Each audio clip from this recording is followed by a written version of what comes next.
is a strange paradox in the modern world. We have more tools to track our money than ever before.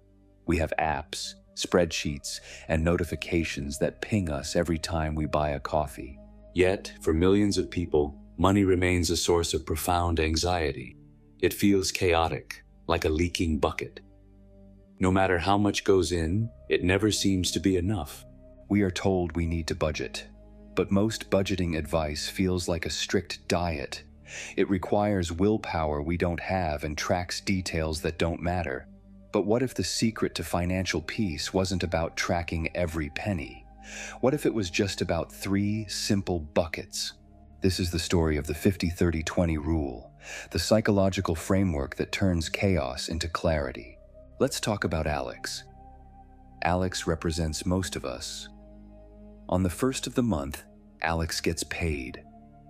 For about 12 hours, he feels wealthy. The bank account looks healthy. The possibilities feel endless. So, Alex decides to be responsible. He tries to categorize everything. Groceries, gas, streaming services, that gym membership he hasn't used in 3 months. He creates a strict plan. He tells himself, no more takeout, no more fun. But by the 15th of the month, the plan falls apart. Why? Because life is messy. A tire goes flat. A friend has a birthday dinner. The strict budget feels like a cage, so Alex breaks out of it. Psychologists call this decision fatigue. Every time you have to decide whether you can afford a sandwich, you drain your mental battery. Eventually, the battery dies, and you stop caring. You spend impulsively just to feel something. The 50-30-20 rule was popularized by Senator Elizabeth Warren and her daughter, Amelia Warren Tyagi, in their book, All You're Worth. It wasn't designed for Wall Street traders. It was designed for real people. It solves decision fatigue by making the decisions for you before the month even begins. The first bucket is the foundation, 50% of your after-tax income. This is for your needs. Now, we have to be honest here. In the age of consumerism, the line between need and want has become blurred.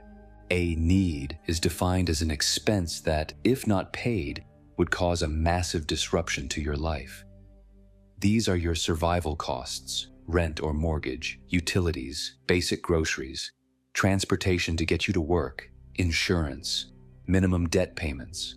Think of the 50% bucket as your fortress. If you lost your job tomorrow, these are the bills that keep the lights on and a roof over your head. Many people make the mistake of putting their phone contract or their high-speed fiber internet in this bucket. But strictly speaking, the 50% bucket is about the bare essentials.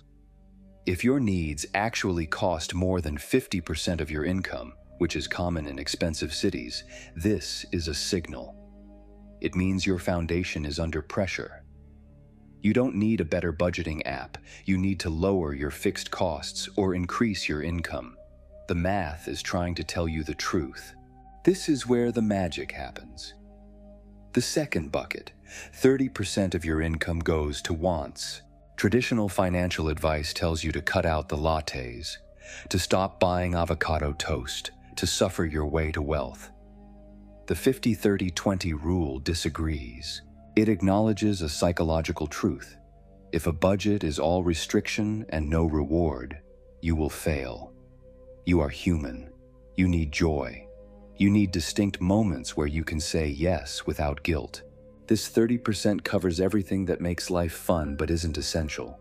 Dining out, subscriptions, hobbies, travel, the faster internet speed, the nicer car.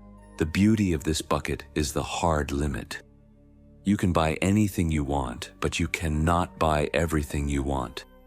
If you want the expensive concert tickets, you might have to eat at home for 2 weeks. The 30% cap forces you to prioritize what actually brings you happiness, rather than mindlessly swiping your card. And finally, the last 20%. This is the most important bucket of all. This is for your future self. It is easy to ignore this bucket because the future you isn't here right now to complain. But one day, you will be them. and they are relying on what you do with this 20%. This money goes toward three things: building an emergency fund, paying down toxic, high-interest debt, long-term saving and investing. This 20% is not spending money, it is freedom money.